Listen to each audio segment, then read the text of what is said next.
In the absence of any cooling, a freshly discharged core would heat up within an hour to about 1100 degrees Fahrenheit.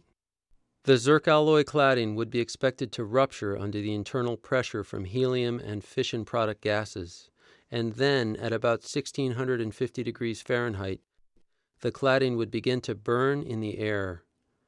An attack on a reactor could lead to a rapid onset core melt with an open containment accompanied by a raging fire. That event would create high radiation fields across the site, potentially precluding any access to the site by personnel. Once a fire has begun, it could be impossible to extinguish. Spraying water on the fire could feed an exothermic zirconium steam reaction that would generate flammable hydrogen.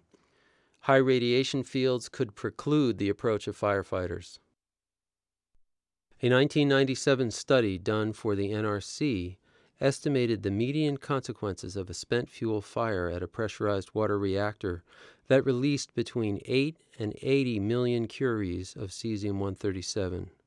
These included between 54,000 and 143,000 extra cancer deaths, 770 to 2,700 square miles of agricultural land condemned, and economic costs due to evacuation of $117 to $566 billion.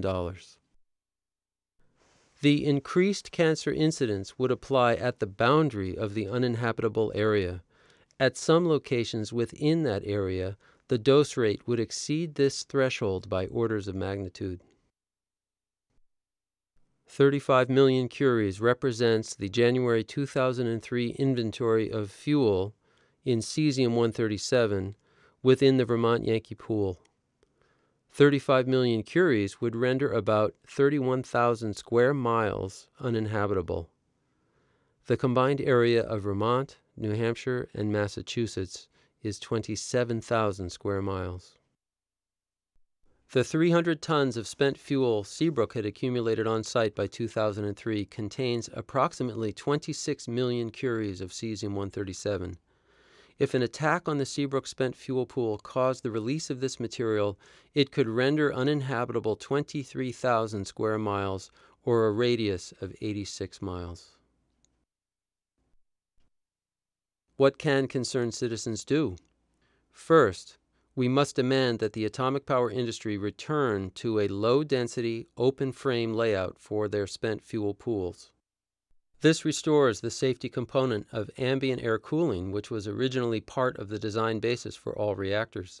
The simplest way to make room for open-frame storage at existing reactors is to transfer all spent fuel from wet to dry storage within 5 years of discharge from the reactor. Consequently, our proposal for open-frame storage is tied to proposals for dry storage. Dry cask storage for older, cooler spent fuel has two inherent advantages over pool storage. First, it is a passive system that relies on natural air circulation for cooling.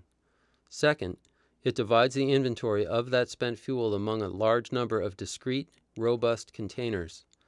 These factors make it more difficult to attack a large amount of spent fuel at one time and also reduce the consequences of such attacks. Shifting fuel to dry cask storage about 5 years after discharge from a reactor would cost $3.5 to $7 billion for dry storage of the approximately 35,000 tons of older spent fuel that would otherwise be stored in U.S. pools by 2010. Typical dry storage installations meet one of the three conditions for robust storage of spent fuel.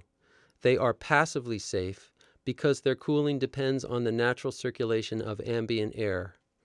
However, none of the existing or proposed installations is hardened, and none of them is dispersed across its site. A spent fuel storage facility can be made resistant to attack in three ways. First, the facility can be made passively safe. Second, the facility can be hardened. Third, the facility can be dispersed. Most of the U.S. spent fuel is stored at high density in water-filled pools that are adjacent to but outside the containments of the reactors. This mode of storage does not meet any of the above stated three conditions for robustness. The independent spent fuel storage installation must protect spent fuel against a range of possible attacks. The cost should not be dramatically higher than the cost for these installations built according to present practice. The time frame for building these installations should be similar to the time frame for building one according to present practice. And the independent spent fuel storage installation should not, unless absolutely necessary, be built underground. Thousands of tons of U.S. spent fuel will remain in interim storage for decades, even if the repository opens at Yucca Mountain. If the repository does not open, the entire national inventory of spent fuel will remain in interim storage for many decades. Thus, the robust storage strategy for spent fuel must minimize the overall risk of interim storage throughout a period that may extend for 100 years or longer. A number of resources on this CD can help you learn more about the dangers of spent nuclear fuel and the robust storage solution. Included are the full reports on which this presentation is based. The National Academy's report, the Princeton study, and the Thompson report may each be found by clicking on the respective item in the menu of the CD. Also available is the full Ninth Circuit Court of Appeals decision from June 2006.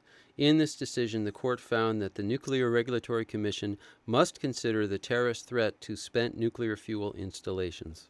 Finally, if you would like to learn more about the C10 Research and Education Foundation or the Citizens Awareness Network, links to those organizations' websites are also items in the CD menu.